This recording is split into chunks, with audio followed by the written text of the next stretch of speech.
Aplikasi permainan online bagi kanak-kanak bawah 16 tahun perlu pengawasan ketat ibu bapa.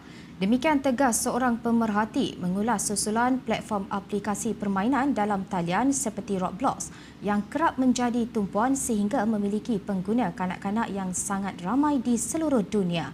Tegas pemerhati, kanak-kanak tidak boleh hanya disekat atau dilarang sepenuhnya daripada mengakses platform digital.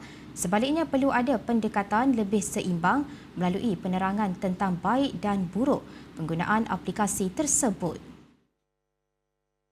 Roblox has become a predator's playground, a place where adults, where people who want to do harm for children go looking for our kids, take advantage of them, to harm them, to make them do things to themselves, to hurt themselves. The platform also exposes kids to horrifically violent content.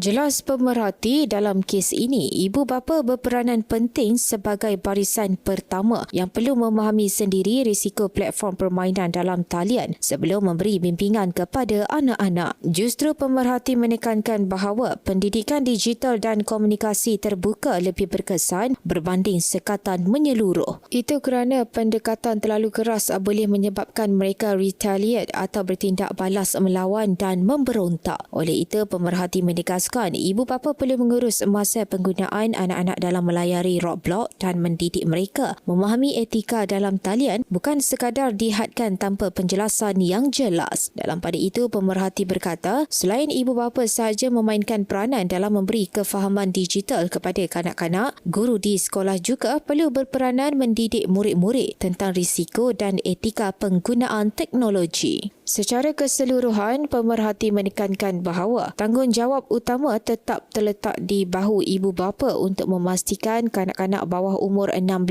tahun tidak hanya bebas akses kepada teknologi tetapi juga dibimbing dan dipantau secara ketat supaya mereka tidak terdedah kepada risiko yang tidak diingini dalam dunia digital.